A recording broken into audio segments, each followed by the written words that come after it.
Gold trusted gold buyers తాకట్టులో ఉన్న బంగారాన్ని విడిపించి ఈ రోజు ఉన్న మార్కెట్ ధరకే కొనబడును.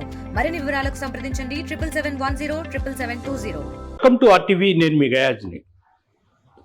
నెల్లూరు భానుమతి అంటే ఒక కళాకారిణి రాజమండ్రి సమీపంలోని కొవ్వూరు చాగల్లు వద్ద ఒక నాటకంలో ఆమెను అవమానపరిచారు. ప్రస్తుతం నెల్లూరు భానుమతి మనతో ఉన్నారు. అసలు ఏం జరిగింది ఏంటనేది తెలుసుకునే ప్రయత్నం అయితే చేద్దాం. నమస్తే అమ్మా. నమస్తే సార్. చెప్పండి అమ్మా, అంటే ఈ చాగల్లు వద్ద నాటకంలో మీ పట్ల కొద్దిగా అసభ్యకరంగా ప్రవర్తించాడు జూనియర్ సుబ్బారావు అంటారు. అసలు ఏం జరిగింది, ఏంటి గొడవ? అంటే ట్రోల్ అవుతా ఉంది కదా. ట్రోల్ అవడానికి అక్కడ నాటకానికి వెళ్ళాను సార్. నేను నాటకానికి వెళ్ళినప్పుడు అబ్బాయి పేట సీను, ఫస్ట్ హరిశ్చంద్రుడిగా వేట సీన్ అయిపోయింది. అప్పటికే అబ్బాయి తాగేస్తున్నాడు, బాగా ఫుల్గా తాగేస్తున్నాడు. తాగేసి సీన్ చేశాడు. అది ఆ అబ్బాయి సొంత విషయం, తాగేది అదని. వారణాసికి వచ్చేటప్పటికి ఆ అబ్బాయి పద్యం పాడాడు. పాడిన తర్వాత హే చంద్రచూడ పాట నేను మొదలుపెట్టాను సార్. మొదలుపెట్టిన కొద్దిసేపటికి అబ్బాయి ఇట్లా వెనక్కి చేతులు పెట్టాడు. లోపలికి చేతులు పెట్టిన తర్వాత తీసేసాను. నేనేమి అనలేదు బాబుని. తీసేసి నవ్వుతోనే, అదే మీరు పాడేటప్పుడు జాకెట్ లోపల అట్లా పెట్టినట్టు అంటే కనిపిస్తుంది. గోసి కట్టు చీర కట్టుకుంటాను. అవునవును అవును. నేను ముసిగేసుకోలేదు. ముసిగేసుకుంటే ఆ అబ్బాయికి అంత దూరం పోతు ముసిగేసుకోలేదు. మామూలుగా ఇట్లా వేసుకుంటారనమాట. అట్లా వేసుకోలేదు, మామూలుగా పాడుతున్నప్పుడు అబ్బాయి ఇట్లా పెట్టేశాడు లోపల. అలా పెట్టాడు. పెట్టిన తర్వాత నేను అబ్బాయిని ఏమనకుండా ఇట్లా తీసేసిన తర్వాత నా వైపు చూస్తుంటే నేను అబ్బాయి దగ్గర పోయి నవ్వుతూ నాన్న ఇబ్బందిగా ఉంది నాన్న అని చెప్పేసి పాట అంతా పూర్తి అయిపోయిన తర్వాత సీను సగంలో లోపలికి వెళ్ళిపోతాం సార్. నక్షత్రకుడు, నేను, హరిశ్చంద్రుడు లోపలికి వెళ్ళిపోతాం. లోపలికి వెళ్ళిపోయిన తర్వాత ఆ అబ్బాయి నన్ను అడిగాడు, ఎందుకు తీసేసావు నువ్వు చేతులని? ఎందుకంటే నేనేమన్నానంటే, ఏంది నాన్న నువ్వు నన్ను అడతా నానానే అన్నా. నేను ఏమో ఆ అబ్బాయిని ఇప్పుడు కూడా నేను వాడు వీడని ఏం మాట్లాడు. నాన్న నువ్వు ఇప్పుడు నన్ను అడుగుతున్నావు, ఎందుకు అడుగుతున్నావు అట్లా? నువ్వు నన్ను అడగకూడదు. నువ్వు ఒక భార్యని అడుగుతారు కదా సార్, అట్లా అడుగుతున్నాడు నన్ను, ఎందుకు తీసేస్తావని. నువ్వు అట్లా అడిగితే బాగోదు అబ్బాయి, నువ్వు వెనక పెట్టావు చేతులు, నేను తీసేస్తా, అంతటితో సైలెంట్ అయిపో. నాతో ఇప్పుడు దాని విషయం మాట్లాడడం కరెక్ట్ కాదని చెప్పాను నేను. ఇప్పటికే నా గురించి ట్రోల్ అవుతున్నాయి అది ఇది అనేసి అని చెప్పాడు అబ్బాయి. దేని గురించి ఏం ట్రోల్ అవుతుంది అన్న సంగతి నాకు తెలియదు సార్. ఆ వీడియో కూడా మీకు చూపిస్తా. మా బాబు చనిపోయి ఉన్నాడు. 3 రోజులు చెరువులో మురిగిపోయి ఆ బిడ్డ, మేము ఎత్తుకొని పెంచిన బిడ్డ, మా కళ్ళ ముందు ఇదైన బిడ్డ, మా గోరుముందు చిన్న మాటలు, బాబు పసిబిడ్డ కదా, అవన్నీ చూసుకొని మేము ఆ పిల్లోడు చూడడానికి కూడా, చివరి చూపు చూసుకోవడానికి కూడా మేము నోచుకోలేదని మేము బాధపడతా చేస్తా ఈ ఇదిలో ఉన్నాం. మేము ఈ బాధల్లో నుంచి మేము వాట్సాప్లోకి వచ్చి ఆ ట్రోల్లో మేము భాగమయ్యో, లేకపోతే నా నుంచి ఏదైనా బ్యాడ్ కామెంట్ వచ్చో ఉంటే దానికి నేను బాధ్యురాలనంట. నాకు సంబంధం లేని విషయం అది. నాకు ట్రోల్ అవుతుంది అంటే దేని విషయమే ట్రోల్ అవుతుంది అనేసి అని నేను అడిగాను. దేని విషయం ట్రోల్ అవుతుందో నీకు తెలీదా? వాడు మీ మాల్నా కొడుకు ఉన్నాడు కదా, వాడు చేమకుర్తి నాగేశ్వరరావు గాడును బండారు రామారావు గాడు, వాళ్ళు తాగేసి రోగాలు తెచ్చుకొని చంద్రమతుల మీద చేతులు వేస్తే, అప్పట్లో ఉన్న విజయరాజు చంద్రమతులు పాత్రలు వేసేవాళ్ళు విసిరి కొట్టినట్టు విసిరి కొడుతున్నావు నువ్వు, ఇప్పుడు నా గురించి ట్రోల్ అవుతా ఉంది అనేసి అని అన్నాడు. ఏ విషయంలో నాకు సంబంధం లేని విషయాలు నువ్వు మాట్లాడబాకు నాయనా, ఇట్లాంటి మాటలు నాతో మాట్లాడబాక. నువ్వు అలా చేయి పెట్టావు, నాకు ఇబ్బందిగా ఉంది కాబట్టి నేను తీసేస్తాను. కావాలని ఎందుకు తీసేస్తాను? నువ్వు అంతకుముందు నా భుజం మీద చేతులు పెట్టావు, నేను తీసేయలేదు కదా. నువ్వు అక్కడ కావాలని పెట్టావు, అంతకుముందు అలవాటుతో పెట్టావో నాకు తెలీదు. సరే, తీసేసిన తర్వాత నువ్వు వెనక్కి వచ్చిన తర్వాత మాట్లాడకూడదు. నువ్వు అంతకుముందు ఎప్పుడు కూడా నన్ను అలా అడగలేదు కదా. ఆ అబ్బాయి ఎప్పుడు అంతకుముందు అట్లా అడగలేదు సార్, ఎప్పుడు గొడవలు జరగలే. ఆ అబ్బాయి మరి 2 ఏళ్ల నుంచి ఇబ్బంది పెట్టేస్తా ఉన్నాడు. ఎప్పటి నుంచి ఇబ్బంది పెడుతున్నాడు? 2 ఏళ్ల నుంచి సార్. మరి ఎక్కువైపోయింది ఆ అబ్బాయి దాడి, ఎక్కువైపోయింది. నేను చూసి చూడనట్టు ఉంటున్నా. మనం ఏదైనా మాట్లాడితే ఆ అబ్బాయి లైఫ్ మీద దెబ్బ పడుతుందిలే, వద్దు చిన్నపిల్లోడులే పోనీలే అని ఒక అల్లరి కింద ఒక అల్లరి చేసే పిల్లోడి కింద చూసామే కానీ ఆ పిల్లోడిని ఏ రోజు కూడా ఆ అబ్బాయి అడిగింది లేదు, ఈ విధంగా గొడవ పడింది లేదు. మీ మీ మాలోళ్ళదంతా హవా హరిశ్చంద్ర నాటకానికి మాది అని హవా చేస్తా ఉన్నారు కదా మీరు. ఇప్పుడు నా చేతిలోకి వచ్చింది, ఇప్పుడు నిన్ను స్టేజీలో ఊడబెరిగితే ఊడాడతాడు నిన్ను అనేసి అని వాళ్ళంతా పట్టుకొని నలిపేస్తా ఉన్నాడు. అప్పుడు నేను తోసేసాను ఆ అబ్బాయిని. తోసేసి నీకు బాగుపడే రోజులు లేవురా, నాశనం అయిపోయే రోజులు వచ్చాయి నీకు, ఈ విధంగా నన్ను మాట్లాడుతున్నావురే, నీకు మంచి రోజులు నీకు రాసి పెట్టలేదు అని పెద్దంగా నేను ఎప్పుడైతే ఎక్కువగా వాయిస్ ఎప్పుడైతే పెంచానో అప్పుడు అందరూ వచ్చారు సార్. వాళ్ళందరూ కొంతమంది మేము అక్కడే ఉన్నాము, ఆ స్పాట్లోనే ఉన్నాము, మేమంతా చూసాము, ఇవన్నీ జరగలేదు అది ఇది అనేసి అని మాట్లాడుతున్నారు. ఒక ఆడమనిషి ఈ విధంగా చెప్పి బాధపడుతుంది, నాకు న్యాయం జరగట్లేదని బాధపడతా ఉందంటే దానికి కారణం వాడు అనబట్టే కదా నేను బాధపడతాను.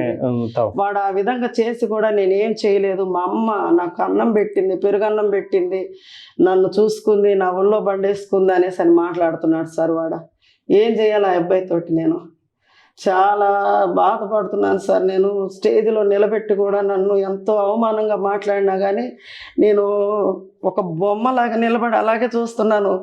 ఏం మాట్లాడాలో కూడా నాకు అసలు ఏం అర్థం కావట్లే. వాడు చేసిన పనికి స్టేజీలో నా గురించి బ్యాడ్గా మాట్లాడుతున్నాడు. ఆ వీడియో వాళ్ళు తీసిన వాళ్ళు యూట్యూబర్స్ ఉన్నారు కదా, వాళ్ళకి కూడా తెలుసు వాళ్ళు స్టేజీలో ఏం మాట్లాడుతున్నారో కూడా. అవన్నీ వాళ్ళు ఏం చేస్తున్నారో ఏమో మరి నాకు తెలియదు సార్. యూట్యూబ్లో ఒకటి మాత్రం చూశాను, అది నేను ఏదైతే చెప్పానో అది ఉంది సార్. అవునులే, అది ఉంది. స్టేజ్ మీరు పద్యం పాడేటప్పుడు చెయ్యి వెనకాల ఇది చేస్తాడు, అప్పుడు మీరు చెప్తారు కష్టం తీసేయమని చెప్పారు. అంతకంటే నేను అక్కడ ఏమి చేయలేదు. ఆ అబ్బాయి అడిగాడు నన్ను, ఏ విధంగా చేస్తున్నాను, ఎందుకు చేసావనని ఈ మాటలన్నీ వెనక జరిగినాయి సార్. వెనక జరిగి గతంలో కూడా ఇలాంటి జరిగినప్పుడు మీరు అడిగారా అతన్ని, ఏంది బాబు ఇట్లా చేయడం కరెక్ట్ కాదని? అడిగాను సార్. అసలు ఈ విషయం ఎప్పుడు మా ఇద్దరి మధ్య డిస్కషన్ రాలేదు సార్, రాలేదు. ఒకసారి కూడా పోయిన సంవత్సరం గొలగముడి దగ్గర కూడా నాటకం ఆడినప్పుడు నాతో అత్తమా నువ్వు రా వెనక్కి రా, నీతో మాట్లాడాలన్నాడు అబ్బాయి. సరే నేను ఉదరాభద్రా రంగు దుడుచుకొని వెళ్ళి ఏంది నాన్న అన్నా. అత్త నీకు వినాయక చవితి డేట్లు ఎక్కడైనా ఇచ్చావా అన్నాడు. ఇవ్వలేదు నాన్న, ఇంకా రాలేదన్నా. నీకు వినాయక చవితి డేట్లు మొత్తం నేనే ఇస్తా, మొత్తం వినాయక చవితి డేట్లన్నీ నీకు ఇస్తాను, నా దగ్గర ఉండాలన్నాడు. నేను ఆ మాటలకు పక్క నవ్వుకొని, నువ్వు ఏందిరా అసలు నీ చర్యలు అన్ని పరాకాష్ఠగా జారుతున్నాయి కదా, నువ్వు పద్ధతి కాదు, నాతో ఇటువంటి మాటలు మాట్లాడబాక, నాకు 2 కొడుకులు 1 కూతురు, వీళ్ళందరికంటే నువ్వు పెద్ద కొడుకు అని నేను అనుకుంటున్నాను రా. నిన్ను చిన్న బిడ్డలాగా నేను ఇట్లా ఒళ్ళో చేసుకో. మీ నాన్న తాగడానికి వెళ్ళినప్పుడు నా దగ్గర ఉంచి పెట్టుకుపోయేవాడు. తెల్లవారే 4 గంటలాగా నాటకం అయిపోయింది. మా అబ్బాయిని చూసుకోనేసి అని చెప్పి నా దగ్గర పెట్టిపోతే ఆటోలో, లేదంటే మేము ఎక్కడైనా రూమ్లో ఉన్నా నా దగ్గర అట్లా ఒదిగి పడుకునేవాడు పిల్లాడు. అంత ఇదిగా చూసుకుంటా, అంత చిన్నప్పటి నుంచి చూసి చాయకి పెంచిన వాళ్ళం, నువ్వు ఈ విధంగా మాకంటే కొంచెం పైకి వచ్చి ఉంటావేమో కానీ మా అంత వయసు లేదు కదా నాయన, నువ్వు మాతో ఈ విధంగా మాట్లాడడానికి ఇది పద్ధతి కాదురా, పద్ధతి మార్చుకోరా, మంచిది కాదు, నేను పెంచిన బిడ్డ ఈ విధంగా మాట్లాడడం నేను తట్టుకోలేకపోతున్నాను ముందు అని ఆ రోజు కూడా ఆ అబ్బాయితో చెప్పా. ఆ రోజు ఎవరెవరు ఉన్నారు, ఇంచుమించు నాకు తెలిసిన ఆర్కెస్ట్రా వాళ్ళు అందరు ఉన్నారు, వాళ్ళతో కూడా చెప్పా వీడికి ఈ విధంగా మాట్లాడుతున్నాడు, నాకు తెలుసమ్మా ఈ అబ్బాయి పద్ధతి ఇలాగే ఉంటుందని కూడా వాళ్ళు అన్నారు. ఆ అబ్బాయి ఏం చేసినా మేము ఒక అల్లరి కింద అనుకునే వాళ్ళమే గాని, చిన్నపిల్లోడు కదా అల్లరి చేశాడులే, అతను కదా ఆట పట్టిస్తున్నాడు. అంటే డివి సుబ్బారావు వాళ్ళ ఫాదరా తాత? జూనియర్ ఈ బాబు వచ్చేసి సీనియర్ డివి సుబ్బారావు గారికి మనవడు.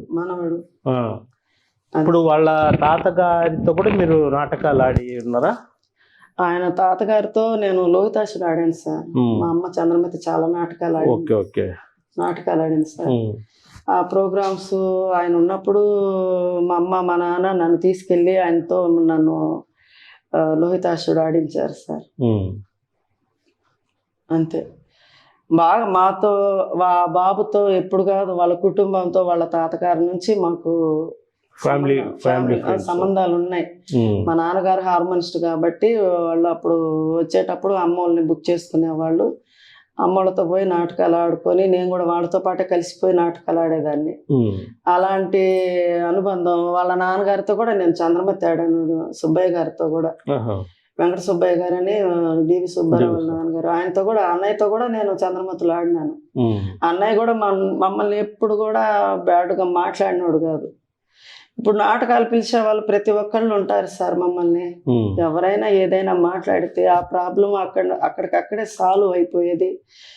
మా ఎవరు కూడా నన్ను నాటకాల్లో చేతులు వేయడం అవి వేరు, ఇది దురుద్దేశంతో వేయడం వేరు. ఆ అబ్బాయి అక్కడ పడితే అక్కడ చేతులు వేసేస్తాడు సార్. నిజంగా నేను ఎలా చెప్పాలో నాకు అర్థం కావట్లేదు. అలా పెట్టాడు, చేతులు పెడితే నేను తీసేసాను. అబ్బాయి పెట్టగానే నేను అబ్బాయి వైపు చూశాను, ఇట్లా చూసి తీసేసి నవ్వుతూ చెప్పాను సార్. నేను చెప్పడానికే చెప్పాను, ఇంకా అంతటితో అయిపోవాలా. వెనక్కి వెళ్ళిన తర్వాత ఒక భార్యని అధికారంగా ఒక భార్య ఉంటుంది కదా, ఎందుకు నేను చేతులు వేస్తే తీసేస్తామని భర్త అంటాడు కదా, అలా అంటున్నాడు నన్ను అబ్బాయి. అలా అంటుంటే నువ్వు ఏంట్రా నన్ను అడుగుతున్నావు, ఎందుకు చేసింది తప్పు, నువ్వు నన్ను అడగడం తప్పు కాదు, నన్ను అడగడం పొరపాటు కదా, నన్ను ఎందుకు అడుగుతావు నువ్వు అనేసి నేను అడిగితే మీ వాళ్ళు మాలోళ్ళు అది ఇది అనేసి అని నన్ను మాట్లాడాడు సార్. ఇది 100% సత్యం, ఇది జరిగింది మాత్రం ఇది. ఆడ నుంచి వచ్చిన తర్వాత సీన్లో వెనక నుంచి కూడా నేను వెళ్ళలేదు సీన్లోకి, అక్కడే ఆగిపోతానన్న. వాళ్ళల్లో ఒక అబ్బాయి వచ్చి నన్ను వస్తే తస్సే అని మాట్లాడి నన్ను కొట్టపోవడానికి వస్తే 2-3 నన్ను గ్రీన్ రూమ్లోకి తీసుకుని వెళ్ళి కూర్చోబెట్టిన తర్వాత ఏడుస్తూ ఉన్నాను నేను పోను ఇంకా సీన్లోకి. అంటే లేదులేమ్మా, నాటకం భంగం అయిపోద్ది, నువ్వు వెళ్ళి ఆ సీన్ వరకు చేసిరా పోమ్మా నువ్వు అనేసి అని అన్నారు. అంటే పోయి అలాగే నిలబడి చేస్తాను. నేను స్టేజ్లోకి వెళ్ళాను సార్. వెళ్ళిన తర్వాత 4-5 సార్లు మాట్లాడుతున్నారు, నాటకం నిలిపివేసి నా గురించి నేనేదో నాటకాన్ని భంగం చేసినట్టుగా 4-5 సార్లు మాట్లాడారు. ఆ సీన్లో ఒక 2 డివి సుబ్బారావు మాట్లాడారు, తర్వాత వాళ్ళ అభిమానులు కూడా 2 వచ్చి మాట్లాడారు స్టేజీలో. ఈ నాటకాలు ఇన్ని సంవత్సరాల నుంచి ఈ స్టేజ్లో ఆడుతున్నాం, ఎప్పుడు కూడా ఇబ్బంది జరగలేదు, ఈరోజు ఇబ్బంది కలుగుతుంది ఒకళ్ళ వల్ల, నాటకం మొత్తం భంగం అయిపోయిందంటే జరిగింది ఎవరి వల్ల భంగమైంది, ఎవరి వల్ల దెబ్బతిన్నారు, ఎవరు బాధపడుతున్నారు అనేది ఎవరికి పట్టకుండా ఈ విధంగా నా మీద ఈ విధంగా నిందలేస్తున్నారని చెప్పేసి నేను అలాగే బొమ్మలాగా అలాగే నిలబడిపోయి ఏం చేయాలో అర్థం కాని పరిస్థితిలో అలాగే ఉండిపోయాను సార్. నేను ఇంకా అది జరిగిన తర్వాత పద్యం అసలు నేను ఆగలేకపోతున్నాను, ఏడుపు వస్తూనే ఉంది. వెనక్కి వెళ్ళిపోయే పద్యం సగం పాడి వెనక్కి వెళ్ళి లింగాల సాయిబాబా అనే ఆయన దగ్గర ఆయన వచ్చారు, నేను వెనక్కి వెళ్ళిపోయానండి. ఆయన వచ్చిన తర్వాత ఎవరమ్మా నువ్వు, మా నాటకం జరగనీవా ఏంది అంటే, బాబాయ్ నీ డబ్బులు వద్దు, నీ నాటకం వద్దు, నాకేమి వద్దు, నేను నాటకం ఆడను, నేను వెళ్ళిపోతానంటే ఈ ఊరు దాటిపోతావా నువ్వు నాటకం ఆడకుండా అనేసి అని అన్నాడు. నా దుఃఖాన్ని నేను కంట్రోల్ చేసుకొని ఎంతో భారంతో మళ్ళా పోయి సగం పద్యం పాడాను సార్. సగం పద్యం పాడి సీన్ అయిపించేసాను, వచ్చి నా పాటికి నేను గమ్ముగా ఉన్నాను. అక్కడ కొంతమంది పాత్రధారులను కూడా బయటికి వెళ్ళిపోండి బయటకు అనేసి అని వాళ్ళని కూడా అరిచారు. వాళ్ళ పేర్లు ఎందుకు లేదు సార్, వాళ్ళు కూడా అరిస్తే వాళ్ళు కూడా గమ్ముగా వెళ్ళిపోయారు బయటికి. కొంతమంది పెద్ద కళాకారులు ఉన్నారు, వాళ్ళని కూడా ఏదేదో మాట్లాడుతున్నారు. అవి నాకు తెలియని విషయం, అది వాళ్ళు ఎందుకు అరుచుకుంటున్నారో నాకు తెలియదు. నేను మౌనంగానే ఉన్నాను, ఏడ్చుకుంటానే ఉన్నాను. కార్డ్ సీన్ కూడా చేసేసాను, రంగు తుడుచుకుంటా ఉన్నాను. కమిటీ వాళ్ళు అక్కడ కూర్చొని నాకు డబ్బులు ఇవ్వడం కోసం ఏదో చూస్తున్నారంట. నేను వద్ర రంగు తుడుచుకొని కమిటీ వాళ్ళ దగ్గరికి వెళ్ళాను. కమిటీ వాళ్ళ దగ్గరికి వెళ్తే కమిటీ వాళ్ళు కనీసం నేను డబ్బులు ఉన్నాయా జాగ్రత్తగా చూసుకోమ్మా అన్నారు. వదిలే సార్ ఇవ్వండి నేను తీసుకుంటానని చెప్పి తీసుకొని, సరే మీరు చూశారు కదా ఏం చేస్తున్నాడు అంటే వాళ్ళు అసలు చెవులో కూడా పెట్టుకోలేదు సార్. ఈ బాధ అవి ఎందుకు పడుతుంది, దేని వల్ల పడుతుంది, అమ్మ అసలు ఏం జరిగింది, మా ఊరికి ఒక ఆడపిల్ల వచ్చి అసలు నాటకం జరుగుతుంది కదా, జరిగేటప్పుడు ఒక అమ్మాయి ఒక ఆడ మనిషి ఒక కళాకారిణి ఇంత దూరం మేము పిలవగానే ఆమె వచ్చింది. మా ఊరిలో నడిబొడ్డు మీద ఒక ఆడపిల్ల స్టేజీలో ఏడుస్తా నాటకాన్ని భారంగా ఆడుతుంది. ఏం జరిగింది అని అక్కడ కూర్చున్న వాళ్ళలో ఒక్కళ్ళు కూడా అడగలేదు సార్, నన్ను అడగలేదు అసలు. చాలా చాలా బాధపడ్డాను. చివరికి కమిటీ వాళ్ళతో చెప్పేటప్పుడు కూడా వాళ్ళు అసలు చెవిలో కూడా పెట్టుకోకుండా అట్నే వెళ్ళిపోయారు సార్ వాళ్ళు.